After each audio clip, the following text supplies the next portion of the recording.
মহাপুৰুষ শ্ৰীমন্ত শংকৰদেৱ হৈছে এজন সাংস্কৃতিকবান পুৰুষ। মহাপুৰুষ শংকৰদেৱে অসমীয়া জাতিটোক বিভিন্ন দিশত আগবঢ়াই নি পেলাই এটা সুস্থ সবল জাতি হিচাপে গঢ় দিছিলে। আৰু ইয়াৰ উপাদান হিচাপে তেখেতৰ সৃষ্টিত আজি খোল তাল।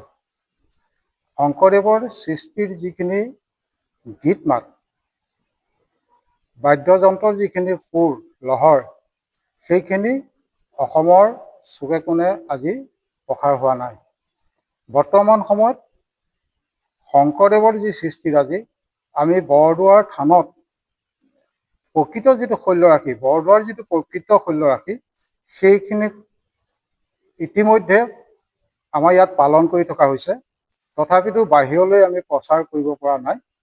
আমি বটদ্ৰৱা নাগৰিক মঞ্চ, মহাপুৰুষ শ্ৰীমন্ত শংকৰদেৱৰ গৱেষণা প্ৰতিষ্ঠান আৰু বটদ্ৰৱাৰ চিন্তাশীল ব্যক্তিৰ চৰ্চাত আমি বটদ্ৰৱাত মহাপুৰুষ শ্ৰীমন্ত শংকৰদেৱৰ নিজা সৃষ্টিৰ যিটো শৈলী, এই শৈলীটো স্থিতি ৰাখিবৰ কাৰণে, জীয়াই ৰাখিবৰ কাৰণে আমি এক সিদ্ধান্ত লৈছিলোঁ আৰু ইয়াক সম্পূৰ্ণ দায়িত্ব দিছিলোঁ।